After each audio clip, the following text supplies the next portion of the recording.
If you don't fail, you're not even trying. Every failed experiment is one step closer to success. But do you have the guts to fail? But here's the thing. I didn't quit.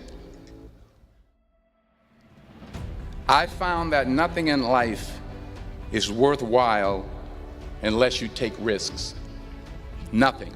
Nelson Mandela said, "There is no passion to be found playing small and settling for a life that's less than the one you're capable of living."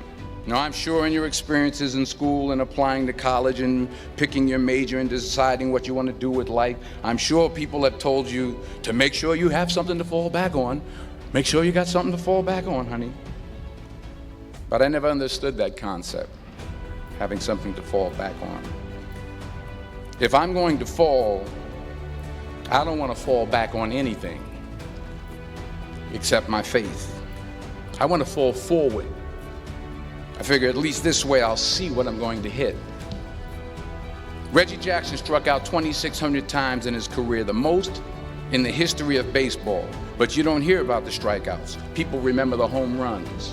Every failed experiment is one step closer to success. You've got to take risks, and I'm sure you've probably heard that before, but I want to talk to you about why that's so important. You will fail at some point in your life. Accept it.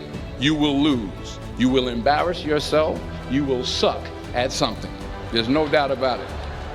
And I know that's probably not a traditional message for a graduation ceremony, but hey, I'm telling you, embrace it, because it's inevitable.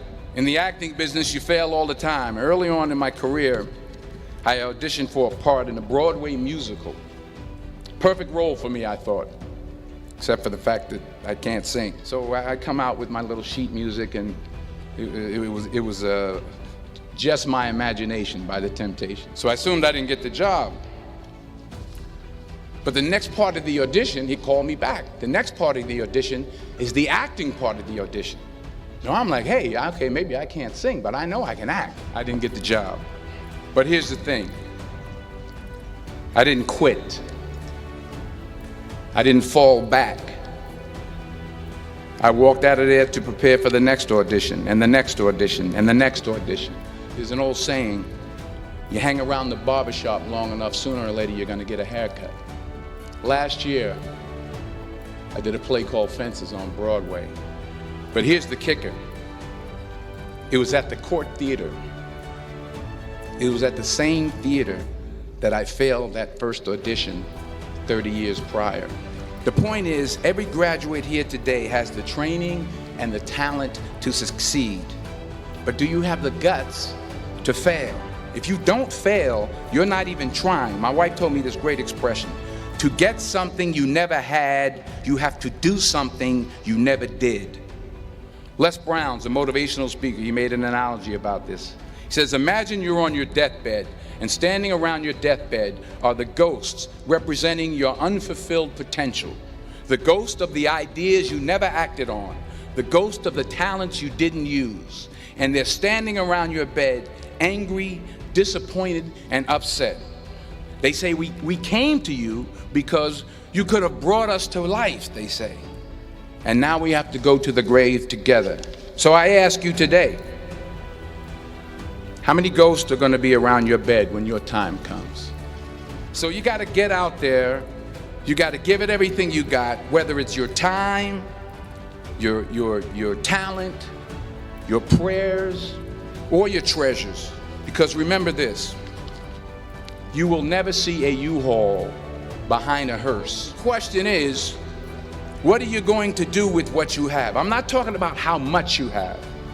Some of you are business majors, some of you are theologians, nurses, sociologists, some of you have money, some of you have patience, some of you have kindness, some of you have love, some of you have the gift of long suffering, whatever it is, whatever your gift is. What are you going to do with what you have? Here's my last point about failure. Sometimes it's the best way to figure out where you're going. Your life will never be a straight path. I began at Fordham University as a pre-med student. I was a 1.8 GPA one semester, and the university very politely suggested that it might be better to take some time off. I was 20 years old. I was at my lowest point. And then one day, and I remember the exact day, March 27th, 1975, I was helping my mother in her beauty shop. My mother owned a beauty shop up in Mount Vernon. And there was this older woman who was considered one of the elders in the town. And I didn't know her personally, but I was looking in the mirror, and every time I looked at the mirror, I could see her behind me, and she was staring at me. She said, "Young boy, I have a prophecy, a spiritual prophecy."